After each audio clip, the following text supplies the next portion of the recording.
pas aller jusque-là, je vous en prie. On ne va pas aller jusque-là. Oui. On va pas aller jusque-là. Parce que maintenant, le Covid n'a pas encore tué tout le monde. La deuxième, ils vous parlent de vagues, non? Ils ont programmé par vagues.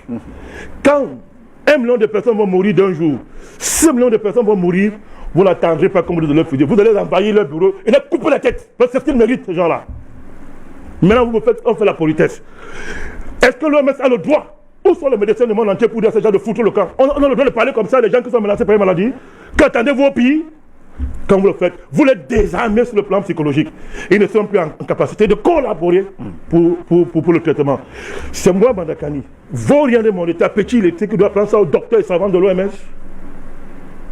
M. Bachir, vous parlez de quoi? Est-ce que je reste avec vous, que le Covid a commencé, je suis avec vous. Est-ce que cette attitude, ou plutôt cette déclaration de l'Organisation mondiale de la santé, n'aurait pas aussi aidé quelque part les Africains à prendre davantage conscience de ce qui était préparé, je reste dans votre logique, contre eux?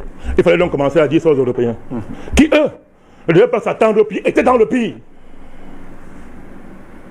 L'OMS a fait semblant de ne pas voir. Mais comme le plan c'est toujours l'Afrique au sein de décimer les Africains, ils vous ont dit ça. Vous me demandez, moi, Banakani, respecter des voyous comme ça? Avec le voyou qui est à l'ONU, le voyou que vous appelez Guterres, la même chose. Mais Bachir ouvre les oreilles. Il y a le danger, on voit comment les gens meurent en Europe par milliers de personnes. Ils ne disent rien. On dirait qu'ils ne veulent même pas, ils ne disent rien à l'Europe pour les assister. Donc l'Europe qui est en train de mourir n'a pas besoin d'assistance. L'OMS avertit un continent. Préparez-vous au pire. Ça veut dire quoi? Ça veut dire quoi, Bachir? On vous a préparé le pire. Et vous n'y échapperez pas. Vous n'échapperez pas. Voilà pourquoi je dis que c'est une organisation criminelle. Ce n'est pas une injure. Alors jusqu'ici... Je désigne ce qu'ils sont simplement, M. Bachir. Jusqu'ici, est-ce qu'on peut dire quand même que l'Afrique est en train de déjouer ses... Vous voulez dire quoi? Les faits sont là. L'OMS devait...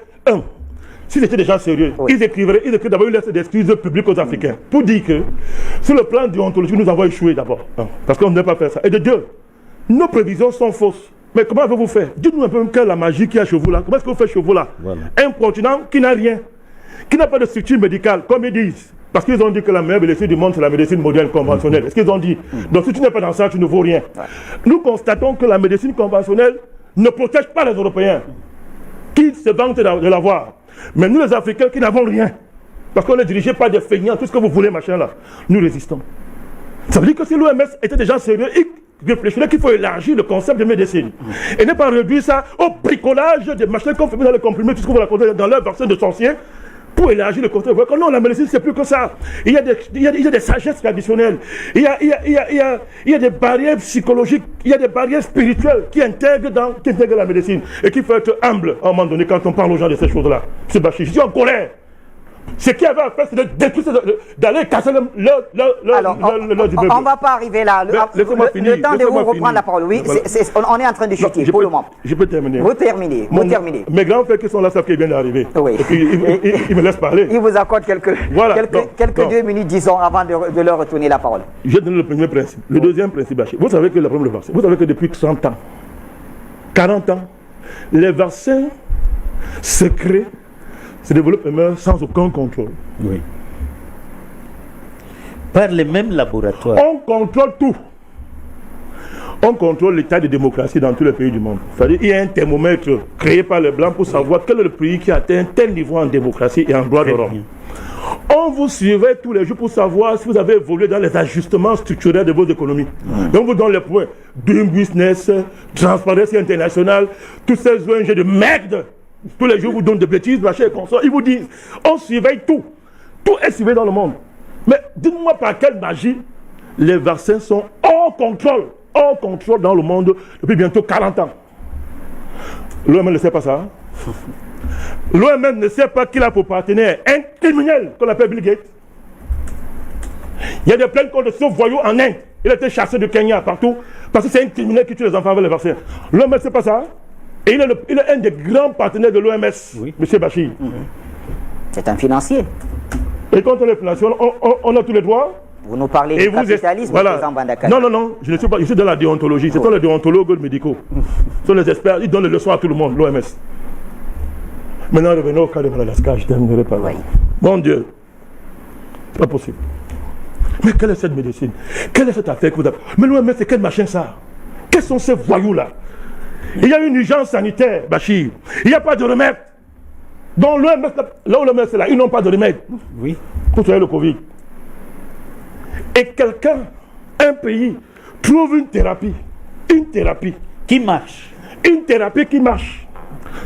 Entre sauver des vies et respecter les principes de l'OMS qui n'a encore trouvé aucun remède. On laisse les gens mourir. Et Bachir, bon, entre les deux, qui est criminel? Vous avez la réponse.